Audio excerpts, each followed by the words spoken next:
함께 보신 본문으로 로마에서 죽어야 하리라. 로마에서 죽어야 하리라. 외람된 질문이지만 먼저 질문을 하나, 아마 우리 성도님들 연세쯤 되면 아마 다 한번 속으로 그 생각 한 번쯤 하시지 않겠나. 저도 생각을 하니까요. 그래서 기분 나쁘게 듣지 마시고, 여러분들은 어디서 생을 마감하셨으면 좋겠습니까? 저도 이제 제 스스로에게 그런 질문을 하고, 또 어디서 마감하는 것뿐 아니라 뭐 하다가 마감을 했으면 좋겠는가, 또는 어떻게 또 죽었으면 좋을까. 이게 사실은 그런 기도 많이 안 해보지만 좀 필요하다는 생각을 하게 됩니다. 하나님, 내가 어떻게 죽어야 되겠습니까? 어떻게 살아야 되는지는 우리가 고민을 많이 하잖아요. 그래서 학생들은 열심히 미래를 준비하고 시험도 준비하고 또 준비하는데, 이게 전부 다 살기 위한 준비이잖아요. 근데 어떻게 죽어야 되는가? 소위 세상에서는 웰비잉이니 웰다잉이니 이렇게 어려운 말 써가면서 막 얘기하는데, 어쨌든 우리 성도들도 죽음에 대해서 생각을 해보겠죠. 그래서 오늘 바울은 왜 로마에서 죽으려고 그랬을까? 물론 제가 바울은 아닙니다만, 바울이 로마뿐 아니라 바울은 사실은 그 로마를 기점으로 그 당시에 땅끝, 이 서바나, 지금의 이제 스페인입니다. 그러니까 이제 서유럽 끝쪽이 되겠죠. 포르투갈, 스페인 그쪽이 서유럽 끝이니까 거기가 땅끝으로 생각을 했을 거예요. 그래서 로마서에도 보면 내가 스페인까지 보리라, 이런 야망을 이제 드러내죠. 하지만 궁극적으로는 이제 로마가 그 당시의 세계의 중심입니다. 그렇죠? 로마를 이야기하지 않고는 그 당시의 문화, 그 다음에 종교, 정치, 경제, 아무것도 논할 수가 없던 시절이기 때문에 로마가 중심입니다. 말은 제주도로 보내고 사람은 서울로 보내라. 서울이 우리 대한민국의 중심이잖아요. 그래서 어느 정권 때였죠? 노무현 정권 때였나요? 제 기억이 정확하게 안 나는데, 이 수도를 이쪽 중부지방으로 좀 옮기려고 한번 했었잖아요. 근데 관습법인가요? 관습법상 그게 위헌이다. 수도를 옮길 수 없다. 이렇게 돼서 이제 지금 서울이 지금 팍 터지게 막 몰려들고 있습니다. 어쨌든 누군가 어디서 죽느냐, 또 내가 어떻게 죽느냐, 굉장히 중요한 문제고, 바울도 지금 로마를 가고자 합니다. 우리 사도행전 19장 21절을 한번 보실까요? 우리 지난 시간에 봤을 텐데, 바울이 마게도냐와 아가야, 지금의 이제 유럽입니다. 그리스 있고, 그 다음에 고린도 있고, 그런 지역인데요. 거기를 거쳐 예루살렘으로 가기로 작정을 했어요. 그래, 오순절날 예루살렘으로 실제로 왔고, 그리고 보세요, 내가 예루살렘에 갔다가 그 다음 어디로 가요? 로마도 보아야 하리라. 그러니까 이미 바울은 이게 3차 전도 여행 때거든요. 마지막 전도긴 하지만 3차 전도 여행이 끝이 아니고 이제 4차도 계획을 하고 있었죠. 아마 바울의 마음속에는 4차가 로마였을 겁니다.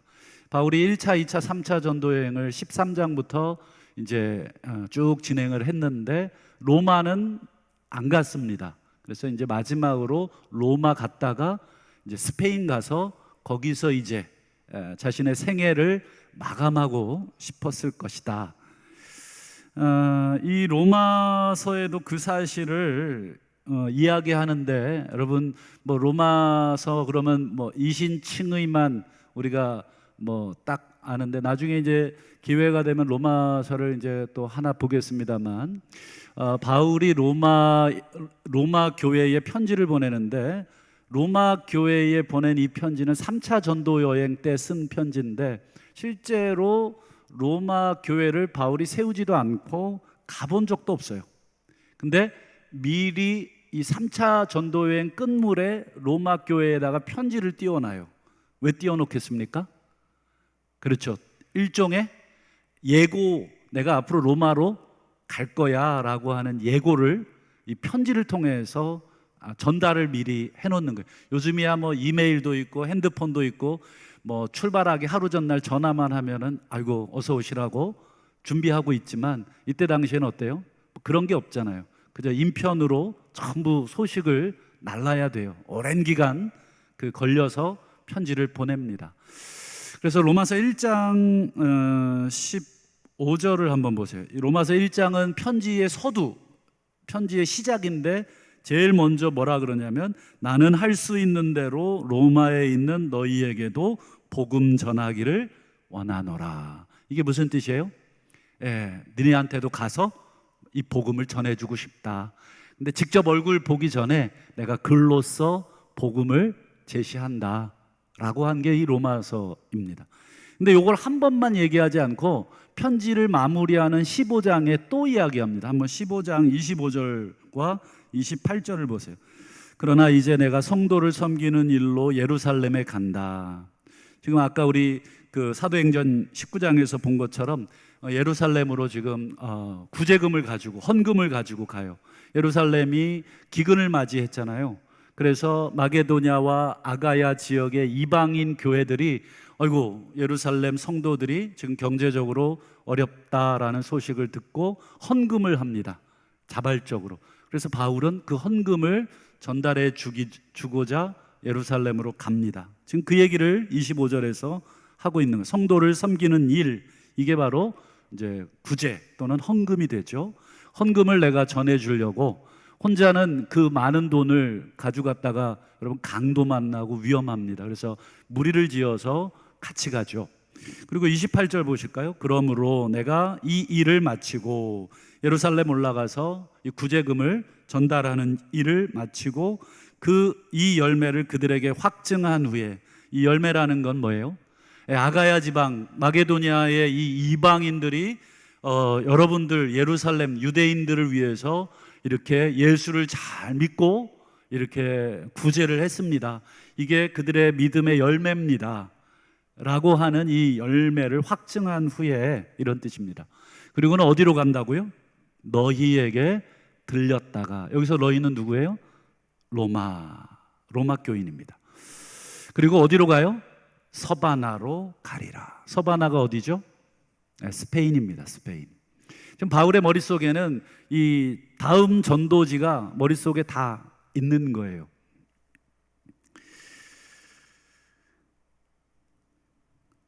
바울은 왜 로마로 가고자 했을까? 여러분, 이 질문을 계속 던져보게 됩니다. 아까 사도행전 19장에도 로마의 이야기를 하고, 로마서 1장, 로마서 15장에도 이 로마로 가고자 하는 바울의 이 열망. 사도행전 23장 11절을 한번 보실까요? 이게 하나님의 뜻이기 때문에 그렇습니다. 하나님의 뜻이 로마에 있다는 것을 직접 듣습니다. 그날 밤 주께서 바울의 곁에 서서 이르시되, 참 낯선 표현이죠. 바울 곁에 서서. 여러분, 주님이 사람 앞에 이렇게 서 있어요. 이 바뀌어야 되잖아요. 사람이 벌떡 일어서고 주님이 앉아 계셔야 되는데 주님이 서 있다는 거예요. 지금 바울이 감옥에 지금 외롭게 지금 갇혀 있거든요. 일종의 이 표현 자체가 굉장히 상징적인데, 좌우간 담대해라 바울아, 네가 예루살렘에서 나의 일을 증언한 것처럼 어디서도요? 로마에서도 증언하여야 하리라. 여기 보면 바울은 그 전부터 로마를 가고 싶어 했는데, 이제 하나님께서 바울의 그 기도를 응답하신 것인지, 아니면 그 전부터 하나님이 내가 바울을 로마로까지 인도해야 되겠다 한 건지는 정확하게 이 앞뒤 순서는 모르겠습니다. 많은 중요한 것은 바울의 뜻과 하나님의 뜻이 어때요? 전부 다 로마에 향해 있다 하는 것만큼은 분명합니다. 그런데 바울의 이 계획, 그리고 하나님의 이 계획이 차질이 약간 생겼어요. 여러분, 하나님의 계획도 약간 방해가 있고 또 우리의 계획도 늘 순탄하지는 않습니다.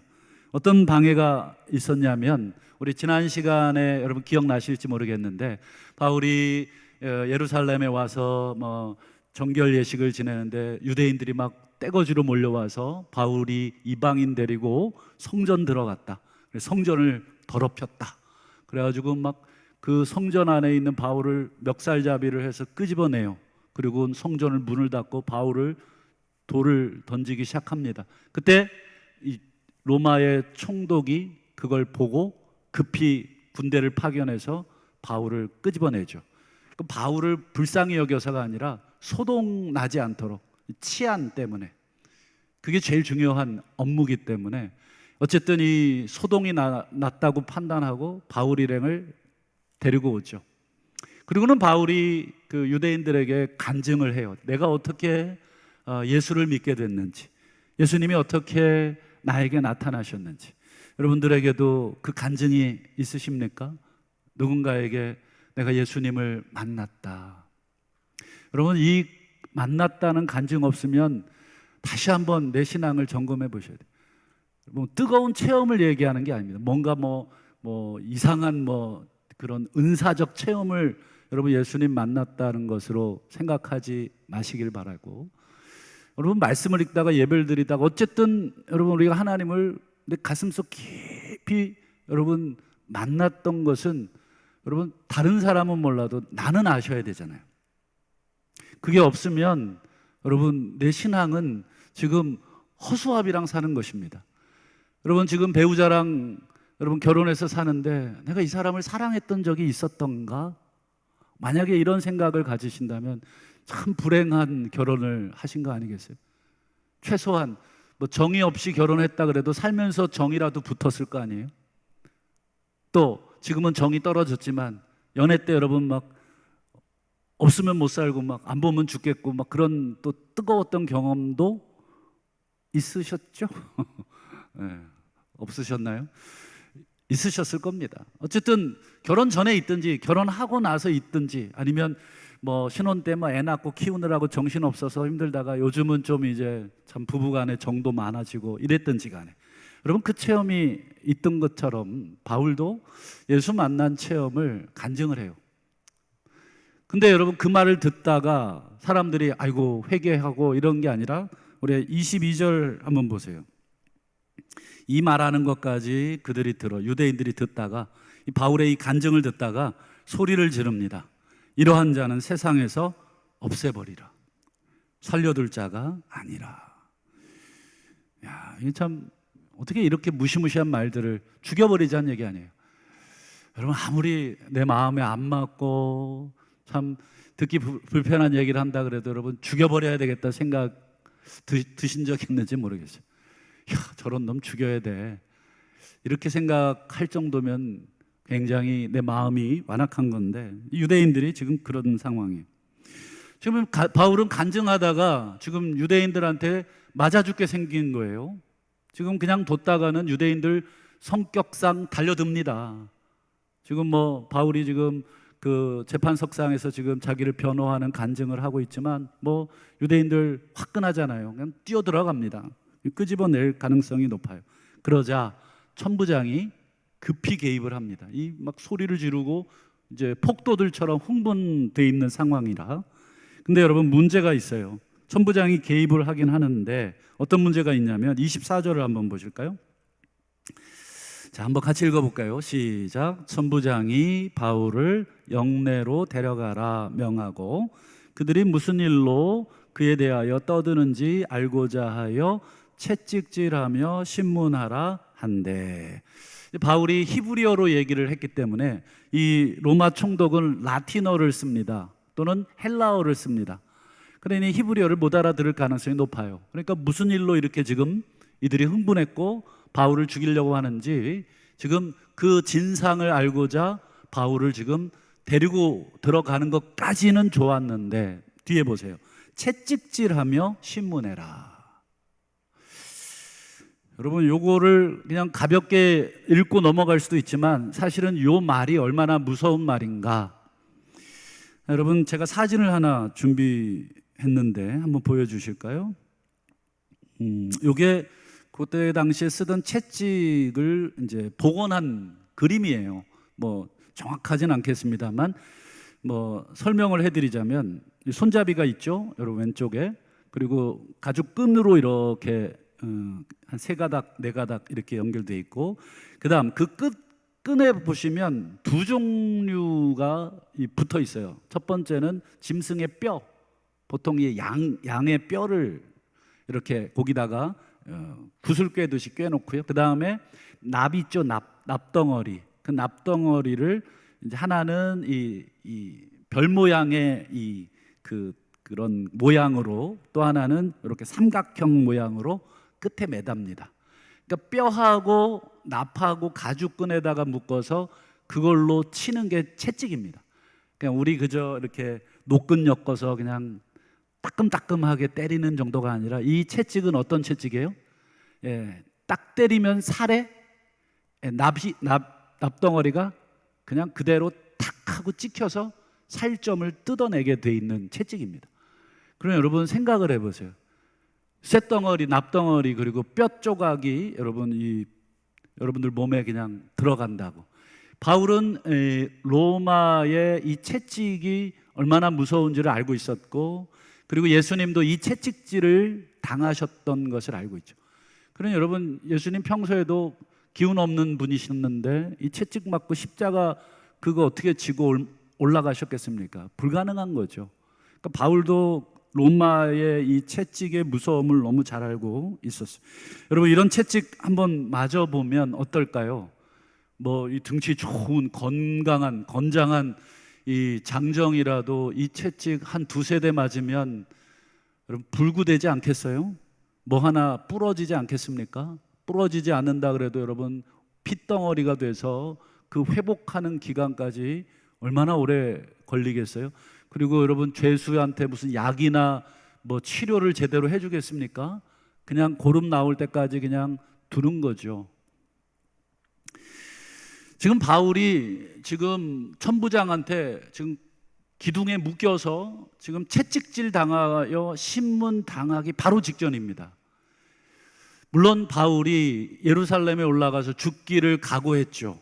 내가 죽기를 각오했다.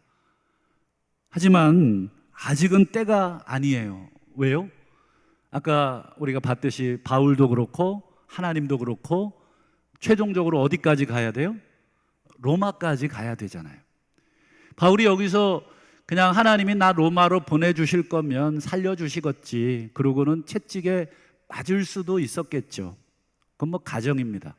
하지만 이때 바울에게 생각이 났든지 아니면 바울이 성령을 통해서 그 생각을 했을지 모르겠습니다만, 여러분 바울이 25절을 보시죠.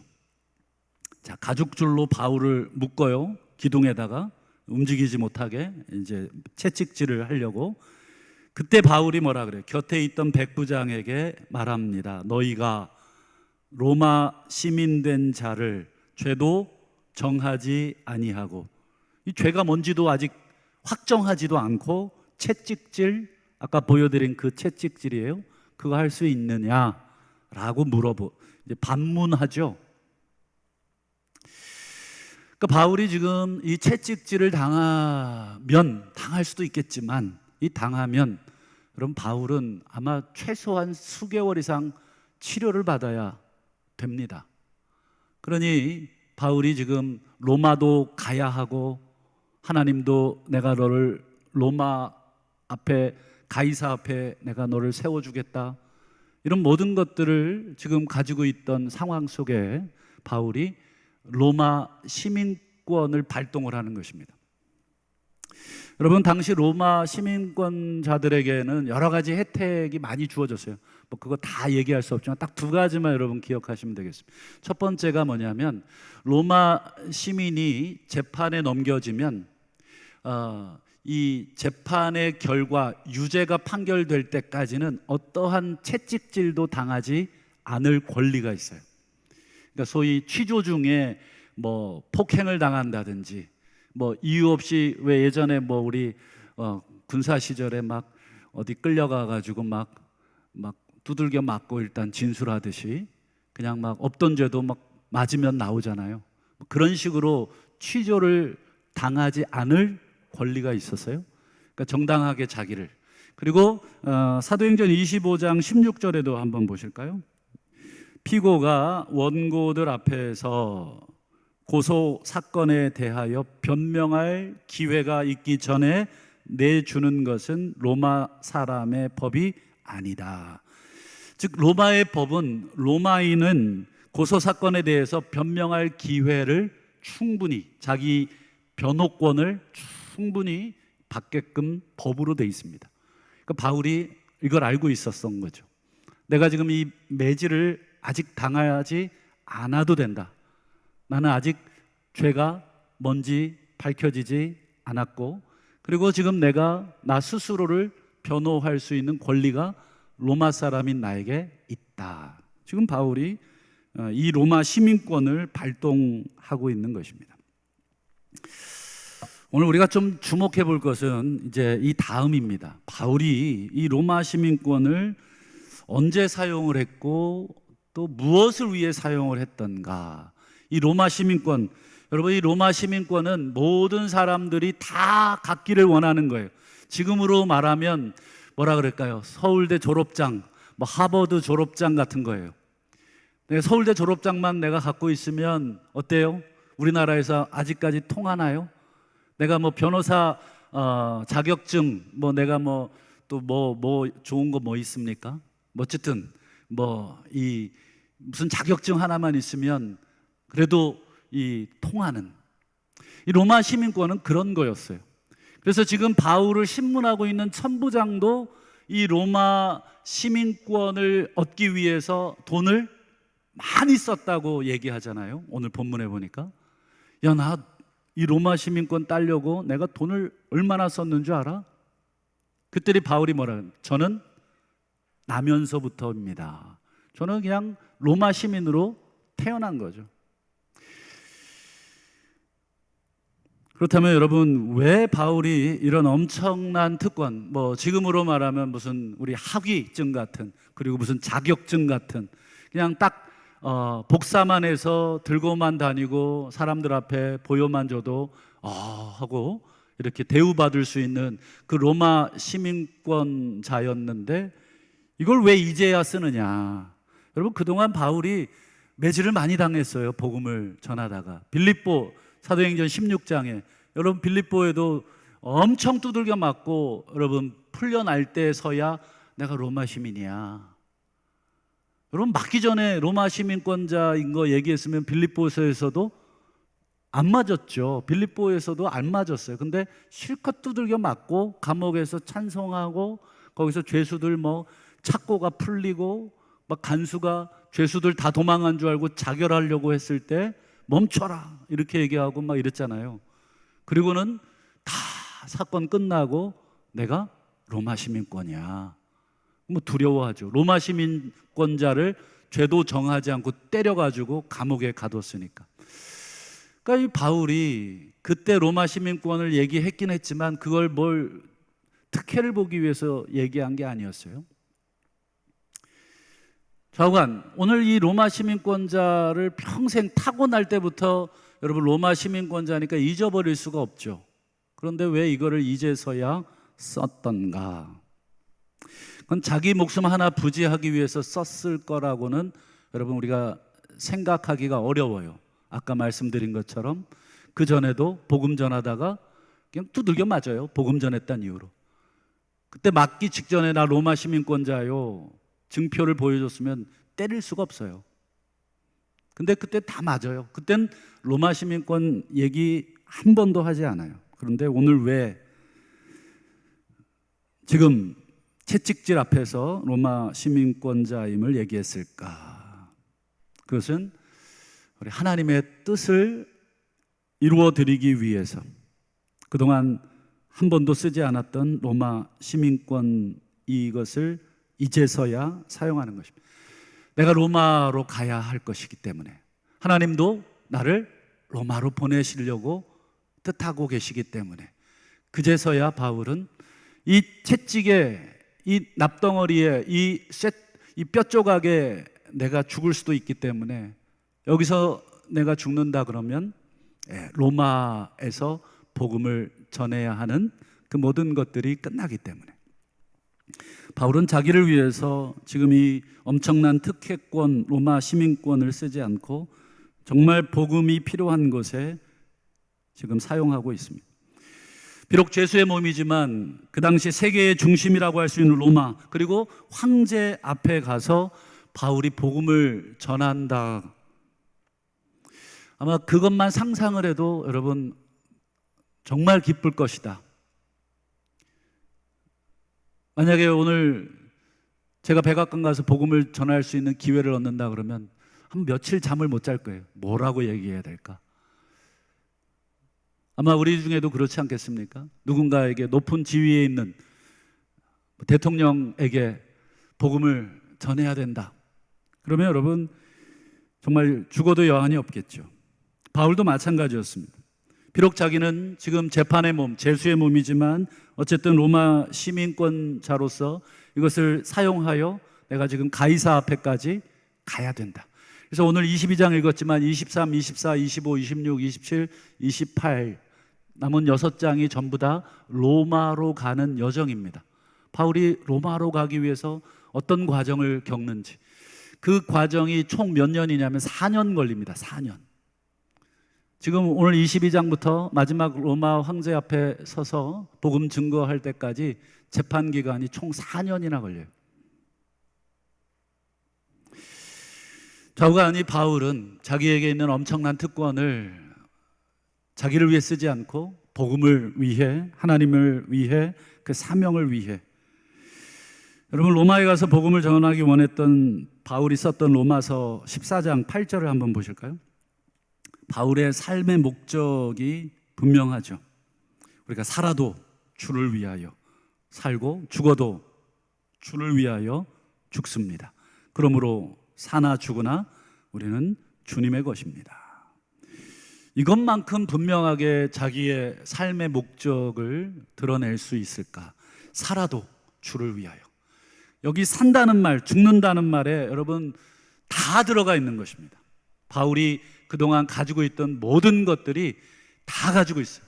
로마 시민권자, 그것도 주님을 위해서 내가 사용하는가. 그 외에도 바울이 가지고 있던 모든 것들.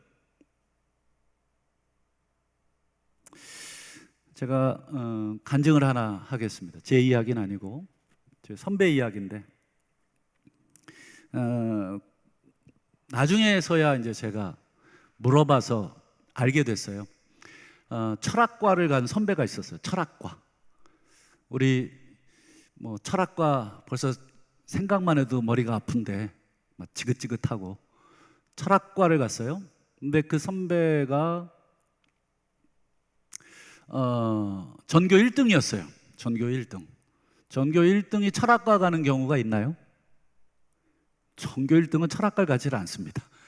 그 문과에서 제일 좋은 학과 그 당시에 제일 좋은 학과 뭐가 있을까요? 경제학과 이런 정도. 하여튼 잘 취업 잘 되고.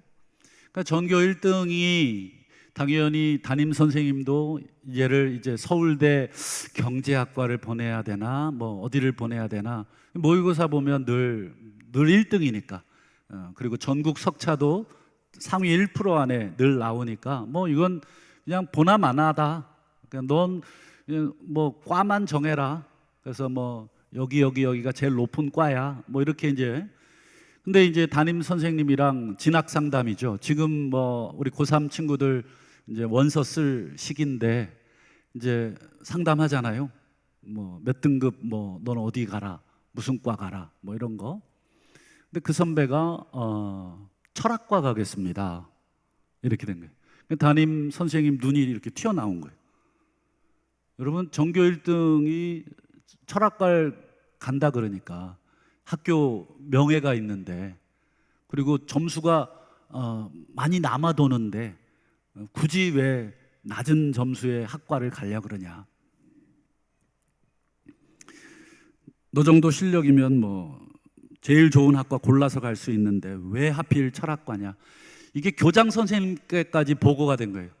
그렇죠. 예, 그때 당시에는, 요즘은 그런 게 없지만 그때 당시에는 학교 뭐 교문에다가 뭐 서울대 몇 명, 뭐 무슨 대 몇 명, 뭐 이렇게 쫙 써붙여가지고 막 학교 홍보하고 자랑하던 때잖아요.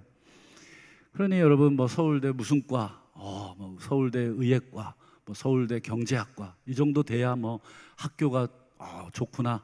좋은 학생들이 뭐 많이 오고 뭐 이런 선순환을 이루려고 홍보차. 근데 이 철학과에 가겠다니까 이 교장 선생님까지 발칵 뒤집혔죠. 나중에 제가 결국 그 선배가 철학과를 갔어요. 철학과를 갔어요. 내가 물어봤어요. 왜 철학과를 가셨냐고. 제가 듣기로는 뭐 원하는 학과를 다 갈 수 있었을 텐데 왜 철학과를 가셨어요? 그랬더니 그때서야 그 이야기를 해주더라고요. 자기가 공부를 열심히 했대요. 정말 열심히 했대요. 물론 머리도 좋았겠죠. 근데 공부도 열심히 하고 거기다가 또 타고난 머리도 좋았고 성적이 잘 나왔대요. 근데 공부를 열심히 한 목적을 얘기를 해주시더라고요. 내가 왜 공부를 열심히 했는 줄 아냐? 그거는 바로 내가 신학을 공부하기 위해서야. 이러시는 거예요. 신학이요? 근데 왜 철학과를 가셨어요? 신학과를 가시지? 그랬더니 신학을 하기 전에 이제 철학을 이제 기본적으로 이제 신학의 기초 학문으로 이제 배워놓고 이제 제대로 4년 동안 이 철학을 공부한 다음 그리고 신학을 하기 위해서 이 철학을 준비한 거예요. 그러니까 어릴 때부터 신학을 하기 위해서 정말 열심히 준비를 한 거예요. 그리고는 학교가 발칵 뒤집힐 정도로 뭐 지금 상황이 그렇게 됐음에도 불구하고 자기가 신학을 하기 위해서 철학을 가려고 어릴 때부터 생각했던 거를 그대로 실천한 거죠. 결국 이제 서울대 철학과를 졸업하고 대학원까지 나오시고 한국에서 딱 한 명 보내는 국비 유학생으로 독일 유학을 갔다 오셔서 지금은 이제 모 신학대학원의 교수로 지금 계신데, 제가 왜 이 간증을 하냐면 뭐 내 주변에 이렇게 공부 잘하는 사람 많다 이거 자랑하려고 하는 것이 아니라 그 선배의 이야기를 들으면서 좀 부끄러웠어요. 왜 그러냐면 모두가 다 열심히 공부해서 좋은 대학 가서 좋은 직장 얻고 좋은 월급과 그리고 내 소위 말하는 스펙을 잘 쌓아서 내 상품 가치를 높이고, 그래서 결혼도 내가 조건 좋은 남자요, 내가 학벌 좋은 남자요, 내가 월급 많이 버는 남자요, 이런 걸로 이 신부감도 마음대로 고르고 이러려고들 다들 열심히 공부하고 더 좋은 학과 더 좋은 데 가려고 발버둥 치는데, 이 선배 얘기를 들으면서 이게 거꾸로 됐구나. 하나님을 위해서 정말 열심히 공부했고 정말 좋은 학교 좋은 과에서 앞날이 창창한데 그 모든 것들을 다 유혹들을 이겨내고 주를 위해서 내가 기도한 대로 그렇게 하고 독일 10년 동안 사람이 미치는 줄 알았대요. 이 독일 사람들은 이 뇌구조가 좀 다른가 봐요. 이 독일어를 굉장히 잘했어요. 그 선배가 이제 고등학교 대학교 때도 짬짬이 독일 유학을 준비하려고 독일어 아주 열심히 하고 저랑 방학 때 히브리어 헬라어도 같이 공부했던 그런 선배인데, 하여튼 공부에 탁월한 그런 재능이 있는데도 독일 10년 동안 자기 한계를 느꼈답니다. 야, 나는 공부 체질이 아닌가 보다. 공부 머리가 아닌가 보다. 그러니까 얼마나 어려웠는지를 이제 알겠죠. 그런데 그럼에도 불구하고 자기의 모든 것은 다 주님을 위해서 자기가 지금 사용하기 위해서 그렇게 했다. 말씀을 맺겠습니다. 제가 왜 선배 이야기를 했냐면 오늘 바울이 그런 경우입니다. 그럼 바울은 유대인이죠. 동시에 로마인입니다. 물론 혈통적으로는 유대인입니다. 그러나 또한 법률적으로는 로마 시민권자이기 때문에 로마인이라고 할 수 있어요. 이중 국적입니다. 근데 여러분, 로마인이라고 하는 거, 로마 시민권자라고 하는 것은 여러분 지금으로 말하면 대단한 특권이잖아요. 더군다나 유대인, 그냥 유대인이 아니죠. 기억나시나요? 바울은 어느 지파 사람입니까? 베냐민. 이 말이 무슨 뜻인 줄 아시겠죠? 나 전주 이시야. 그럼 무슨 얘기를 하고 싶은 거예요? 그렇죠. 나는 왕손이야, 뭐 왕가야, 이런 얘기하고 싶은 거잖아요. 여러분, 난 베냐민 지파야 라고 하는 것은 이스라엘의 초대 왕 사울의 지파야. 나는 왕가의 지파야. 그뿐입니까? 바울은 작은 도시가 아니라 큰 도시 다소에서 가말리엘 문화에서 교육받았어요. 아까 제가 뭐 우스갯소리로 서울대 얘기했지만 난 서울에서 서울대에 나온 사람이야. 이 얘기를 지금 바울이 하고 있어요. 또 신앙은 어떻습니까? 율법으로는 나는 바리새인이야. 바리새인이라는 말은 우리가 생각하는 정도의 그저 뭐 주일 성수 잘하고 뭐 헌금 생활 잘하고 봉사 정도 잘하고 정도의 수준이 아니에요. 엄격한 율법의 도를 어릴 때부터 이 모세오경을 다 외우고 모든 거에 율법으로는 흠이 없다라고 바울이 얘기할 만큼, 그러니까 유대인으로서 바울은 어때요? 왕족이죠. 엘리트 교육을 받았죠. 그리고 앞날이 창창한 랍비예요. 뭐 탄탄대로입니다. 율법으로는 바리새인이에요. 흠도 없어요. 1등 신랑감에 뭐 정말 창창한 사람이. 이쪽으로 보니까 로마 시민권자예요. 뭐 어디를 보든지 간에 바울 같은 사람은 그때 당시에 어떻습니까? 모든 것을 다 가졌어요. 한마디로 금수저 중에 금수저. 태어날 때 뭐 금수저 물고 태어났냐 뭐 이런 농담이 있던데 금수저 중에 금수저인 거예요. 그런 바울이 오늘 예수 만나고 지금 어떻게 됐습니까? 이 모든 것을 다 배설물로 여기고 주님을 위해서 사용하는 사람이 되었다 하는 것을 오늘 보게 됩니다. 여러분, 우리는 바울과 같지는 않지만 오늘 이 바울의 모습을 조금이나마 오늘 우리에게 한번 투영해 보시죠. 여러분, 공부 좀 하셨나요? 학교 다닐 때? 뭐 똑똑하다는 소리 들으셨어요? 그리고 돈 좀 있으신가요? 또 인물이 좀 좋으신가요? 아니면 뭐 노래를 좀 잘하시나요? 뭐 어떤 여러분 내세울 만한 게 있으신지 모르겠어요. 내가 다른 사람들 앞에서 뭐 별로 꿀릴 게 없을 만큼의 뭔가 이 사회적인 경력 있으신가요? 사회적 지위 뭐 있으신가요? 여러분, 바울과 비교했을 때 여러분 우리의 경력이나 우리의 지위나 우리의 특권은 사실 인간적으로 비교해도 아무것도 아니죠. 바울이 그랬다면 오늘 우리에게 가지고 있는 이 알량한 조그만한 우리의 어떤 뭐 학식, 뭐 공부 좀 했다 그러고 가방끈 좀 길다 그러고 혹시 돈 좀 갖고 있나요? 뭐 건물 좀 갖고 계신가요? 혹시 자식들이 너무 잘 되셨나요? 혹시 부모님들이 너무 땅 부자에 건물 부자여서 나는 평생 정말 떵떵거리면서 살 수 있는 그런 사람인가요? 우리 집안은 대단한 집안인가요? 혹시 그럴 수 있겠습니다만 중요한 것은 무엇입니까? 그걸 자기를 위해서 쓰지 않는다 하는 것입니다. 그럼 우리는 내가 가진 모든 것을 누구를 위해서 쓸 것인가? 오늘 바울은 이렇게 좋은 배경을 갖고 있고 이렇게 좋은 특권을 갖고 있는데 왜 지금 채찍질을 당하고 있고 왜 이렇게 비굴하게 사람들 앞에 변명을 해야 되고 왜 이렇게 고난을 당해야 되는가? 인간적인 측면에서만 생각해봐도 이해할 수 없는 일이지만 바울에게는 아까 로마서에서 분명하게 고백했듯이 우리가 살아도 주를 위하여, 죽어도 주를 위하여. 여러분, 우리가 돈이 있으시면 그 돈도 주를 위하여. 여러분, 우리가 재능이 있으시면 그 재능도 주를 위하여. 여러분, 공부 좀 하셨습니까? 여러분, 그 학식도 주를 위하여. 여러분, 뭐든지 간에 여러분 나를 위하여 그것을 사용한다면 여러분 그건 그것으로 끝나겠지만 우리가 주를 위하여 우리가 그것을 오늘 바울처럼 언제든지 복음을 위해서라면 사용할 수 있기를 바랍니다.